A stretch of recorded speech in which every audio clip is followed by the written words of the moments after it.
merchandise. Every kid you see has got an ICP t-shirt on. They got ICP panties on, ICP G-strings on, ICP bras and underwear and thongs, and ICP moon boots. I don't see no money off the merchandise. I see everybody sporting the merchandise. What the fuck's my money for? What up, y'all? This is the Jokerz Gallery on the Fago Lovers Network with Luke the Goon, Mike Sears from Speak Your Clout. We're about to get into another 5-piece right here on the Fago Lovers Network. If you didn't see the first episode, music videos, go back and check that one out. That was super fun, getting to record that and bringing up all the memories from those classic music videos. But today, and we were talking before we went live, this was even more fun to put together because there's so much diversity. I mean, this is kind of what the whole scene is known for, is the merch game. That's what we're going to be talking about today, is the top 5 pieces of merch. I think when I go back to thinking about merch from the underground, it was definitely Vinny, the ICP kid, showing off all of his merch and Shockumentary that I go back to. Yeah. There was the other kid, too. I can't remember the other kid's name, but he had the chicken with the noose around his neck, and he was knocking it or whatever. That's Vinny that had the chicken. Is that Vinny? Yeah. Oh, all right. That's just my chicken. Same. Yeah. Then Vinny, yes. That's Vinny. He's like talking about how he's got like enough shirts to go like 3 months or something like that without ever repeating the shit. Then there was the other crew that was like kind of a preppier looking crew than Vinny. Like it was like a chick and like her boyfriend. And they had all the shirts. I was thinking of that kid. I think she had all the shirts on and she just took them off one by one. And that was dope too. Yeah, Shockumentary, man. I could play that verbatim in my brain anytime it needs to be. Yeah. Shout out to my brother Andy Monet. He knows them. I think the kid's name is Jesse. Like, and he said that they were still down or whatever. But that was back in 2010 or something. Yeah. There's one of the dudes that's in the museum that was with that crew. Word. He's the one that they're talking about, how he talks about how his mom took all of his CDs to his grandma's and he freaked out. That dude's still a juggalo and still in the scene and shit. So shout out to him. I don't think they ever gave him his name. We all know Vinny is still down. So yeah, had Vinny on 20 and 17 actually talking about merch. So it's a pretty good segue to get into the top 5 pieces of merch of all time. I'll get it started at my 5 spot. It's going to be the amazing Jekyll Brothers promo candles. That's my number 5 as well. Oh shit! Yeah, I had it number 5 because it's kind of like it's kind of corny, but I think it's super dope because it's like in theme, like it's like the candle, that they talk about. So that's like the only time you could like own a piece of a Joker card. Like that was a Joker's card. Yeah. Like you supposedly, you light that fucker up and fucking Jake flies out or Jack flies out. That shit was dope. I loved it. I love the fucking promo tactics. I love that they kept it limited so it was special. Like those things pop up every once in a while and they're worth some money these days. Yeah, they go for a whole bunch of it's the goddamn candle. It's like a $60 candle. Yeah, straight up. Yeah. I think Siznak has that. I want to say. I'm pretty sure he does. I think DC Fago guy has it. I think I've seen it in his live streams, like sitting behind him in his shelves and shit. It's fucking super dope ass piece. What up, y'all? DC Fago guy. One of my absolute favorite pieces of merchandise out of everything in here is that guy right there. The amazing Jekyll Brothers candle. And what makes this my favorite was for many years, I always was just in love with the image of Jake and Jack, conveniently right behind there. I always thought the flames were cool, as a young kid, I was a little bit of a pyromaniac. Who wasn't, admit it. But one of the things that I always loved was the fire. And one of the things about their image that I thought was so cool was the candle. And when you think about merchandise, when you think about displaying things, you think about like a candle and how awesome that would be. So I went and did some research because I was genuinely curious. And I found out that they actually made these. They made these fucking candles. And I thought they were so cool. I was so happy that I found one. This particular one here, it cost me about $70. I believe I got this from a ninja from the Psychopathic Museum. It may have been on eBay. I honestly don't remember. It's been a few years. But this is so cool to me. Most people would probably leave it still wrapped in the plastic. But I kind of took it out. I figured you could see it better in detail by taking it out of the plastic. Sure, that, exposes it to the elements, but I just thought it was so cool. I wanted to see it in its full beauty without plastic. So as you can see, it's still got its barcode. It's got this right here. I literally have no knowledge of its release. I didn't know it existed. I wanted a candle from the amazing Jekyll Brothers, and lo and behold, there was actually a candle that existed out there. So one of my absolute favorite pieces right here in this curio cabinet, full of dope shit that ICP's released throughout the years. So yeah, if you can find one on eBay, I'd say they're at least worth $100 because they're rare. But absolutely one of my favorite pieces of merchandise from one of my favorite Joker cards. So thank you guys for watching. What you got at your 5 spot, Luke? Oh, you got the same thing. Yeah, same what about thing. you, Mike? Jekyll Brothers candle. That's crazy, man. I thought that would be the one that nobody thought of. I thought I was gonna blow y'all's mind with that shit. You got it even at number 5. What you got, Mike? Everything on this list I own except this. Number 5, Insane Clown Flossy, Just When You Thought There Was Dead poster.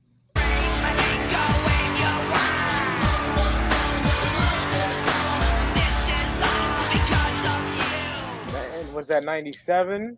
Fucking fire. Got that fucking hand holding the dreads and shit. Yeah. Yep, straight up. The expressions on the face, it's so fire. Yeah. That's probably like one of the most sought after posters too, I think. Yeah, I'm a poster guy, and that's my holy grail for sure. Is that it goes for like $400 in beat up condition, and it's off size, so you can't just put it in a poster frame. You've got to take it to a fucking framer, and the frames cost like $400. So if you buy the fucking thing because it's off size, not only do you have to pay the fucking crazy ass price for it, but you got to get custom framed. Malinko, my favorite era too, so that like just sweetens the fucking trip for me. Mm-hmm. Yeah. Yeah, I love the fucking look of that fucking photo shoot where they're like holding. I guess that was whenever Island. I think that was an Island made picture because I think it. You just when you thought they were dead was because they got cut off Hollywood, and then Island puts that out. That like it's so dope promotion tactic too. Like, it's fucking super fresh. You got to give fucking props to Island from the time they signed with them up until like 2000, 2001. They were super fucking dope to ICP. Oh yeah. Until they switched over, became Island Def Jam, because that's when ICP said they lost all their contacts and shit. Yeah, which is crazy, selling 1 million plus albums and your record label don't give a fuck about you, just let you fucking walk. Yeah. But that's also like how crazy Def Jam was at the time. Like you probably had to sell 4 million before they cared about you. Yeah. I'll move it up to my 4th spot. I think it's probably one of the coolest traditions of ICP. It's the Hallowicked singles.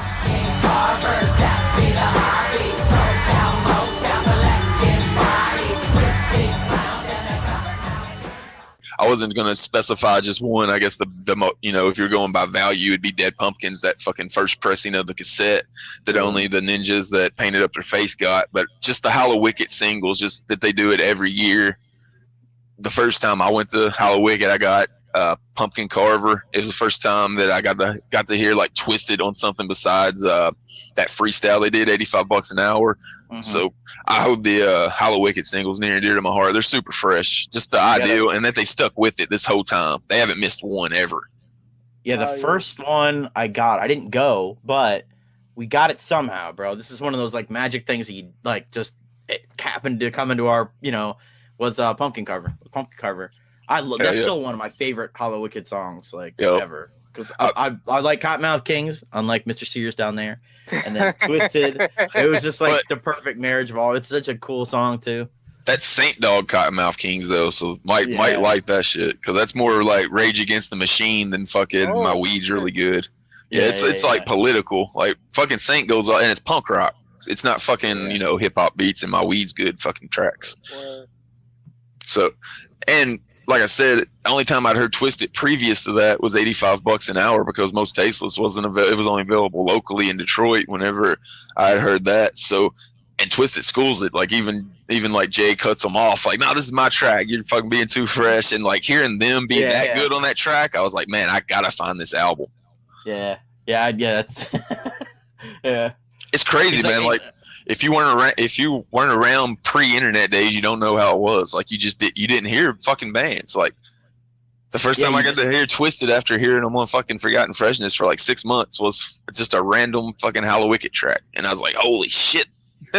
That's why I say I don't even know how we got the Pumpkin Carver single. I just know somehow the sleeve of the CD somehow fell into our possession. I don't know how. I think maybe my homie's brother went to Hallowicked that year. I don't know. I don't remember.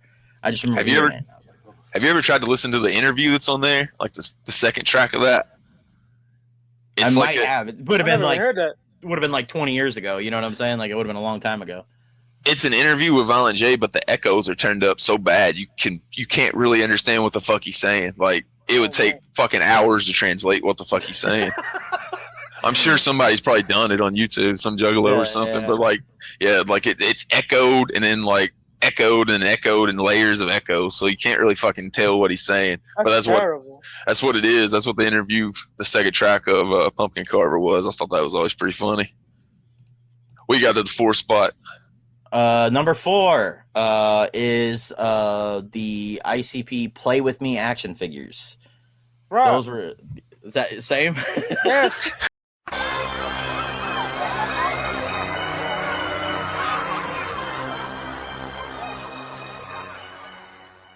Those are so dope. Oh my God. The first action figures ICP ever came out with. I remember when I saw them online, I went to the mall that day, went to like Suncoast, picked them up. They were so dope. I still think it's their best action figures they've ever came out. Absolutely. It's got the dreads. Yeah, the dreads, and he's got the voodoo skull cane. They're a good size too. They're really good size. I got them over there. Yeah. I got a funny story about them being like a good size, like a major wrestling figure podcast. Zack Ryder and Kurt Hawkins from WWF. Like Kurt Hawkins collects anybody that's ever been in ECW. So he wanted a set of ICP figures, but he didn't know the size and the scale of them. And I happen to have a Shane Douglas, and I put Shane Douglas next to Violent J, and they're damn near the identical figures. So they were made for they're made for wrestling figures and shit. And I ended up sending Hawkins one of my fucking sets of the Play With Me figures. So in the greatest ECW collection of all time, action figure wise, like an ICP fucking figure set. I did it because I figured ICP would mark out if they ever seen that. Oh yeah. You know, one time if he ever puts up his ECW collection, they'll probably mark the fuck out that they're in there. And he couldn't find them. He was saying he wasn't going to pay like what the prices were. He ended up sending me an autographed Elite Kurt Hawkins. He like autographed it and shit. It's pretty fucking dope. That's cool. I was just gonna hook him up. I was just gonna hook him up with it just so they would be in that collection, and I could say like, "Fuck, those are mine right there." Yeah. I'm a Hasbro mark. You know that. I'm a Hasbro mark. I'm a Glue mark. So I love those guys. I listen to the podcast all the time. So fuck yeah. It's funny that you mentioned wrestling figures because I had to go with those ICP figures. I had like this Lex Luger wrestling figure. He wasn't movable at all. He was just doing his little thing like this. I painted his face up like a clown. I like painted the white and then I gave him the clown makeup. It was super. It was dope. He's rocking the fucking blue trunks. Yeah. His arms are just stuck like this, so you can't do shit with him. Yeah, he's just like that. You're like, oh, what the fuck am I gonna do with this? Yeah. Yep. The Galoobs, those were dope too. I got them over there, Brian, in that crisp condition, bro. Oh shit, hell yeah. Those fucking things went up in values like 5 times the last couple years. I don't have Doom, Butch Reed, or Ron Simmons. I don't have them. There's those ones that are only like UK fucking exclusives. It's Dustin Rhodes and Elegante and shit. I was like, oh my god, I'd have fucking marked the fuck out in '89 to have all these fucking dudes to play with in my fucking action figure fed. This is probably collectors out there like, you painted your Lex Luger. I did. That's arguably the worst action figure of all time because it's useless. Oh yeah, the pose he's in. It makes him. You can't use the. Yeah, he's like he's constipated or something. He's like, y'all know what I hate? I'm a Hasbro guy, right? But those legs stuck together. Fucking hated them. Oh, the ones where you pushed on their back and they jumped. Yeah, fuck those. It made all the figures of the dudes look fat. Like the rockers look fat, and the rockers weren't fat at all. I was a Sean and Marty Mark in '91, right? And I got that for my birthday. I was pissed. Yeah. Wow. We went from 5-piece into a major wrestling figure podcast segment there. So I guess you both had the same number 4, correct? Right on. I'll move it up to my 3 spot. It'll be the purple pimp shirts of ICP that they put out. Yeah. Had the pimp logos on them, and the shirt was purple. It was featured pretty heavily on Shockumentary.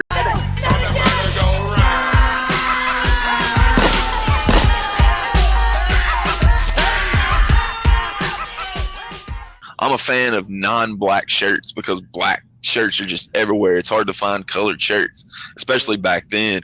And they have like a purple shirt with fucking Pimp Violent Jade, Pimp Shaggy on the other one. I think they came out in Ringmaster era, if I remember correctly, because that's the font that's on the back of them. Yeah. Those are ones whenever I was watching the Shockumentary.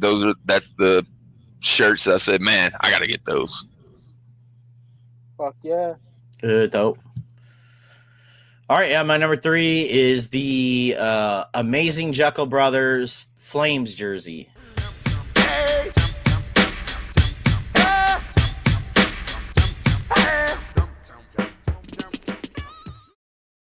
I love that thing. There's that famous picture of a.x.e wearing it with the flames and shit on it. It's a jersey I never owned, but it was like, because it's like when you're like, I was like, I don't know, 15 when that album came out, Yeah. Like, fuck, man, I want one of those so bad. The bunch of things on my list are like that, where it's like, oh, why didn't I get that shit? Yeah, that was one of my favorite jerseys. JCW Volume 1, they're rocking those too. Yeah. When I think of those jerseys, I think of them in WCW. They sported them a lot, and so did Vampiro. There's a Vampiro card. I don't think it's the Flame jersey. There's like a WCW trading card. Vampiro's just got a fucking Jekyll Brothers jersey on. I seen it the other day. It's pretty fucking dope. Fuck yeah. You know number 3? Mm-hmm. Yep. My number 3, ICP Carnival of Carnage Insanity t-shirt. Yeah, those are dope. Oh man. Well, I've been to the front house and it's sun. Pay my debts, but I'm still a street hustler. Dropped out of school because I couldn't find my locker. Stubbles on my chin, I got hair like Chewbacca. Might see me. They look so old school. Yeah, I fucking love that shit. I don't like a lot of white because I'll fuck it up. I'll drop a fucking chicken wing on it. I'll fucking blunt ash. Yeah, I was gonna say weed resin, man, is the killer of white t-shirts. And I fucked it up plenty of times, but I absolutely love that shirt. Shout out to Steve Oliveira because he hooked me up with that way back in 1998. Oh yeah, classic. That's why the white shirt theory is why I never fucked with that white Ringmaster shirt. Remember the fucking one that was pretty much just the old school black Ringmaster that was sparkly? They did it with the white. I was like, man, that is super fresh, but I would fuck that up in an hour. Yeah, I had I've talked about this before, but when I ordered them way back, like with the mail order shit, they didn't have a shirt I wanted. I think it was Great Malinko. So they sent me a white Too Dope Fuck Off. I'm like, what am I going to do with this? First of all, I can't wear this anywhere because I'm like 15. Second of all, it's white. This shit's going to get dirty as fuck extra quick. I think the only shirt I ever had, the Carnival of Carnage shirt was the blue Carnival of Carnage with the white and black face on the front. Yo, I had that one. And number 3, the reason that was a bad jersey or a bad shirt for you to get is even if you were 15 or 50, you go into the mall or some fucking like retail store back in 1998, 99 with a giant fuck off literally written on across your back, you're getting kicked the fuck out. Like they wouldn't allow that shit back then. I know. That was why I was like, what am I going to do with this thing? I can't wear it nowhere. Straight up.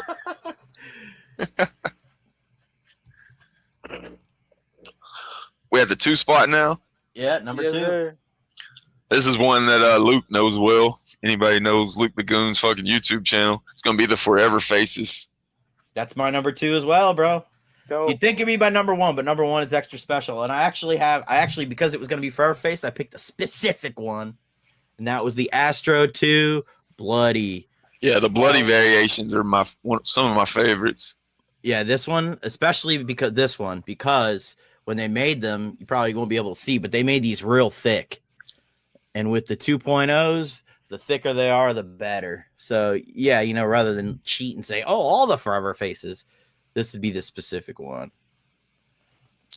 If I was going to pick one, it'd probably be the Bonehead. The one they're rocking right now. That's been my favorite design since I've seen it. If I'm just going on my favorite one as far as the looks go. But those things have taken over. Yeah. I don't know if there's still one up for sale right now. They've been up there for a while. So if anybody hasn't been able to get a Forever Face and you don't have one after this most recent pre-order, don't complain. Yeah.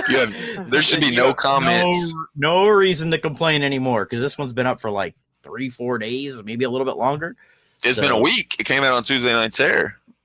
Week now, week today, yeah. So it those comments of I haven't been able to get a forever face. I hate that people buy them up to sell them on the second market. Should not be seen on Tuesday Night Terror ever again.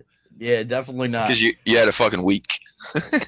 Yeah, but this is kind of like, I don't know how to say it. It's like if you could buy ICP's clown paint and just put it on your face. I don't know. It's like owning a piece of Zool in a way. You know what I mean? You actually get to wear the faces that they have. You know what I'm saying? And they do a really good job with their music by putting that lure into the faces. Just look at Mass Made Me Do It. Yeah, Mass Made Me Do It. Forever Face, the song Forever Face. And just references that, another soul that Tom poured in the mold, like Tom's fucking putting souls in the fucking mask and shit. Like, I was just about to say, they're really good at building lore around them. Big shout out to Tom Martino. He's the man. He makes all these dudes getting surgery. He makes so many masks, hurting his shoulder and shit. So extra big shout out to Tom Martino. Boygob.com. Go listen to his podcast. His podcast is dope. Since the first interview you did with him, I've been a listener to it. It's pretty fucking entertaining. If you dug the interview that Luke did with him, you'll definitely dig the podcast he does because it's the same sense of humor. Yeah, if you're a little soft, a little bit of a snowflake, don't listen to it. Yeah, it's not PC for sure. It's the most non-PC. He's the most non-PC person I've seen like nowadays. He calls his host a fake Mexican all the time. And I mean, it's boygob.com. Like, come on. Like, what'd you expect when you opened that box? I know. Yeah, Forever Face. I mean, it should be no secret that was going to be on my list and very close to the top. So. Yeah, if you want to see detailed videos of Forever Faces, check out Luke the Goon's channel for his unboxing videos. He had a streak there where he did like 30. Over like a year's time. So if you want to see a Forever Face, he's probably got it up there. Yeah, I've got a pretty good collection, I'd say. Yeah. I give it, while we're still talking about Forever Faces, I want to give a shout out to the Friday the 13th version. I think those are super dope too. Yeah, Brandon Philbrick, he's the man. Yeah, those are super dope. Boom, right here. This is the one they released for Necronomicon 2. They're made really fucking well too. Oh yeah, they're the most comfortable like Forever Face that you're gonna get. These are so nice. The only thing you can't really do is talk out of them, but other than that, you can still smoke a square out of there or a doobie or whatever. Just put it right through there. Yeah, put the little straight up. Little. I love those are super fresh that they're figuring out so many ways to make variants of them. The Skeletor that Bill was wearing on a Tuesday Night Terror a few weeks ago was fucking really super dope too. Like any fucking design they put on there looks good. It's crazy. Like I haven't seen one that I didn't like. Yeah, they have so many. There's so many different variations. It just goes on and on and on, and it will continue to go on and on. You know, as long as Tom's can paint them, it's gonna happen. We got at the 2 spot, Mike. At the 2 spot for me, it's kind of a cheat code, but not really because it's like the same era. It's the same shirt damn near. I'm going with the 1999 Jekyll Brothers Violent J and Shaggy shirts, the solo ones when they got the fucking nails. Everybody raised on the west side. Everybody raised on the north side. South side. Everybody. I love that photo shoot with those big fucking claws and shit. Yeah. Dog. Oh my god, that booklet is to die for. Yeah, I had one of those the Jekyll Brothers in-store displays. I had one of those. And they had like those pictures like around the outside of it. It was so fresh. Hell yeah! Those in-store displays were really sweet. The Bazaar one as well. I remember it would spin and shit. Mm-hmm. Those have got to be worth some money these days because those things would fuck up just being at the music store. Yeah, if you still got one that works. Like the top part, like the part where like you put the CDs here, and then there's a top part. The top part you could flip. One side was Jake, one side was Jack. So you could like flip it whichever Joker's card you wanted. It was pretty that's fresh. dope. Oh yeah. That's when the music industry had money to put into things like that. Yeah. Move it up. Oh, I think we're already at the 1 spot. Yeah. This was a no-brainer for me. The Go Malinko hockey jersey that was infamous. Mine as well, you son of a bitch. That has to be it. Me and Brandon had like 3 that were at the same exact spot. Straight up. Yeah. Yeah, but I have a story about the gold Malinko jersey. It was right around that era, like right around it was right around when Shockumentary came out on VHS, because we were at the mall and we're like walking around the mall and this dude had that jersey on, and this is back in the day when you didn't see juggalos everywhere. So we were like kind of stalking him, like, holy fuck, this guy's got. It's like seeing somebody with an LLE shirt on today. Yeah, you're like, holy shit. So we never said anything to him, but it was like one of those things where it's like, oh shit. But yeah, that's like grail item. I never had one. And you know why it's the number one for all of us is because of the fucking promo that fucking Legs Diamond cut on it on Shockumentary. He made every juggalo watching that thing fucking just mouth start drooling looking at that fucking jersey. That's why it's our number one, because we're all Shockumentary fucking watchers, and that fucking shit's just embedded in our brain. The infamous great Malinko hockey jersey. Isn't that devastating? Big seller, $150. And we don't take credit cards. That's probably like height, like when I was like going the hardest at being a juggalo. And I only say that because that was like right around when I first started listening to them. Like it was a little like, you know, I was listening like summer of '96. So like it took a little bit till those came out, but it was like Malinko was like where I was like, you know how you go really hard with music when you first find somebody? Like when you're like going back listening to all their old shit and you're just like, that's like engulfs you.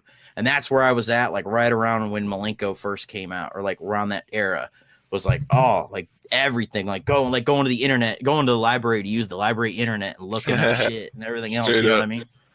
And that gold Malinko jersey was like the number one grail at that time, you know? Yep. My boy Steven Oliveira came to my crib. My grandma called me to come downstairs. The nigga just stole me the jersey and I fucking marked the fuck out. It's like 99. Oh, you know shit. Yeah. Oh, yeah. Oh, man. Beautiful. I can't believe we all had that at number one. That is dope. Yeah. Great minds think alike. This is the first time we did this, so fire. And Legs Diamond fucking brainwashed us. Yep. I didn't ever have the gold one. I had the red one, which was I dug it, but the gold one was always the holy grail and still is. If I seen it at a good price, I'd probably still jump on it to this day. Yeah. Oh yeah. Oh no. Man. Great memory. Anybody got any honorable mentions that they thought of that they want to mention? Super Bowl shirt. I had the original. I had the OG pressing of that. Same white, but still fire. Yep. Rotten Treats shirt. Mm-hmm. Yeah. Yeah. I never had this. The Dark Carnival action figures, man. Always wanted. It came with Jacob's Word. Oh, right on. The green boxes. Yep. Yep. Always want that. Oh, I was gonna say the Hatchet Man charm, definitely up there. a.x.e charm, LLE charms, and then I had the actually these are shirts that kind of just recently came out. The Leatherface and Michael Myers Hatchet Man shirts are so dope. Yeah, they're so dope. Actually, when I went to that wrestling show, I was wearing the Leatherface one, and ICP were there, so that, you know, there were some juggalos that were there, and I walked by, guys like, oh, I like your shirt, and he's like, wait a second. I'm like, yeah. So that's one of my favorite shirts. Yeah, those are done so well. You don't even, if you're not a juggalo or know what the Hatchet Man looks like, you're not even gonna know that's an ICP shirt. Yeah. It's just drawn so well. It looks like it could be the Michael Myers one. I remember that one's really dope too. Yeah, they both are really, really fire. The Wicked Clowns comic book. Mike just got that, I think. Yeah. Oh my god, amazing. Yeah. I'm so happy with that. That's a holy grail. Because in 1998, when I got the VHS Shockumentary, I said, I want that fucking comic. And of course, I'm not going to get it. I was going to say, it's another Shockumentary thing that got shown off by Vinny. It's like showing. Fucking Vinny, of course, has 19 of them in his hand. Yeah. As he's like showing you his one. He's got another fucking. And his homie's got a stack of them. He's reading too. Big shout out. Happy belated birthday to Necessary Evil, man. He just wanted CDs. And I said, you know what? I have more than enough doubles of Psychopathic albums you need, brother. So I gave him Ringmaster, fucking Medicine Bag, Drive By, which I don't even have a double. If he can just have that. Some other shit, Hallowicked singles, and he traded me that, and it's amazing. Twisted poster right here. That's one of my all-time favorite Twisted posters right there. That comic book is so dope. I'm so happy I got that, bro. Like, oh yeah. Yeah. I think the value on those comic books might go up a lot because Shaggy has been talking about them quite recently on the streams and on the on the Shaggy and the Creep show that he still got the originals and shit, the original drawings for it. So if they repress it, then that's just gonna make the fucking OG ones go up whenever they do that. I'll say more recently, they released the jersey that had the dog beats with like the little character, like guy with that's super fire too. Yeah, that was dope. Probably the other holy grail that I would have, I didn't put it on the list because I can't really consider it merch. I don't think it's something that you could just really go out and buy like the other merch. Is the that classic fucking Hatchet Man black leather jacket with the red Hatchet Man, like the whole crew wore. Like that's definitely a fucking holy grail piece. Yeah, I always picture Billy Bill wearing that shit. Yeah, and Alex. That's that era. Too. Yeah. Straight up. Yeah. So much fresh merch they put out though. That was whenever I started thinking of a top 5 merch list. Instead of it normally being like 10, I'm trying to narrow it down. It's like 75 that I'm trying to narrow it down from. That is so much stuff. Like damn, like the Beanie Boys that came out. I mean, the Chaos Comics ICP comic that came out. The Blacklight poster series of the OG Joker cards. Oh yeah, my God, which I'm a huge fan of. I hate that they never put out Marvelous Missing Link and Fred Fury. It's of course the CDs, the vinyls, the physical media. Yeah, you know that's sure. They did do the first 6 Joker's card box pretty sweet. They whenever they did that up, other than not having the documentary that it was supposed to have in it. I know, dude. What the fuck? So that's probably why that didn't make any of our lists. Twisted's Freak Show jerseys, the ones they wore at the first gathering, would be one I'd mention too. I've always wanted one of those. They repressed those recently for M&E. The black and white joints, or yeah, black and white. It's got Freak Show written in white on a black jersey. They wore them at the gathering. The red ones of that style are dope too. When I seen the Freak Show too, I think they were rocking orange. Yeah, they did a bunch of different colors. Yeah. Those jerseys were fresh. I've always dug the Twisted action figures where they're like a Siamese twin fighting each other. Yeah. Those were pretty dope, especially the red ones that only had like a 50 made or something like that. I always wanted Twisted figures, kind of like the Play Me figures. Like I've been fired. Yeah, that would have been dope. Yeah, the Beanie Boys is really the only time they had ones that kind of corresponded with each other. They even had Alex and that shit. Yeah, that was fresh. Or something like Migos. You know, Jamie loves the Migos. Oh gosh. Yep. I'm surprised that you didn't put that Lotus jersey on there, Mike. Oh yeah, like the red, the maroon, yeah. It's fire, bro. There's so much shit. We need like 4 other panelists to be able to add in shit so we can talk about all the freshness. I know. Well, yeah, we had like 3 very similar ones, but I think that's just like, you know, that's a nature, bro. Like when something super fresh comes out, I mean, obviously, like, you know, people are gonna have it on their list. Like Gold Malinko, everybody's number 1. Yeah, that's the first time that's happened ever in lists I've done. I showed the actual list so niggas know I ain't bullshitting. Like, you know what I'm saying? Like, yeah, I got my list right here. Yeah. I can't believe you picked the Amazing Jekyll Brothers candle. I thought I was gonna make y'all both remember that. It was your same number even. I know. Well, I had to put it 5 because it's kind of like it's kind of a novelty type item, you know what I mean? Yeah, for sure. Just like you said, it was like basically a Joker's card. Like you basically owned, like that was like having a Joker's card. Yeah, I always wanted to get 2 of them and have Jake and Jack sitting there. I thought that'd be super fresh. Yeah. Another fun episode of 5 Piece, which will be airing on the Fago Lovers Network every Thursday. And, of course, you can check out the Goon's Clout Gallery shows we're going to be doing with content of all kinds of shit. Like, if it's in some underground, wrestling, horror movies, you like that type of shit, you'll probably like the shows we're going to be doing. Just going to get together and talk some shit. If you want to join, just hit us up. You're one of the dudes, homies we roll with. No, we'll let you right on. Just hit up the request. Also, check out both of these gentlemen's YouTube channels, as that's where those will be airing. We're going to circularly go around so everybody can check out the freshness. You got Luke the Goon's channel and Speak Your Clout's YouTube channel. Make sure you check that out. And also, list your top 5s in the comments of what your top 5 merch is. And also, if you want to see any top 5s listed, if you want to see like the top 5 underground storytelling songs, list that. If you want to see top 5 Shaggy 2 Dope solo songs, you want to see the top 5 gathering of the Juggalo live performances, tag that. Anything you want to see, it's something that's covered on Fago Lovers and you want to see it listed and ranked by us, listed in the comments, and we'll get to it. And if you want to jump on that episode, if it's something that's, you know, something you really dig, we'll get you on the episode as well. Just hit us up. I think top 5 gathering performances, we'd all have the same number 1 as well. But yeah, I think almost everybody would have that one. Yeah. No spoilers, though. We'll have to make them tune in to check out that number 1. Once again, this is another 5-piece. I'm the Jokerz Gallery, signing off. This is the bottom line. You buy an ICP shirt, right? The club takes a cut of their money, right? Slice a little bit off the cheese. The management takes a cut of the money, right? Slice a little bit off the cheese. The record company takes their cut, right? Slice a little bit off the cheese. The fucking $2.50 an hour t-shirt guy takes a cut, right? Slice a little bit off the cheese. Haynes gets a cut. Slice, slice, slice. And by the time we get the cut, we owe $2.58 on every t-shirt sold. Don't buy this shit. I'm going broke. In total, spending money on the ICP, I'd have to be up around 2,000, 3,000 at least. It's totally worth it.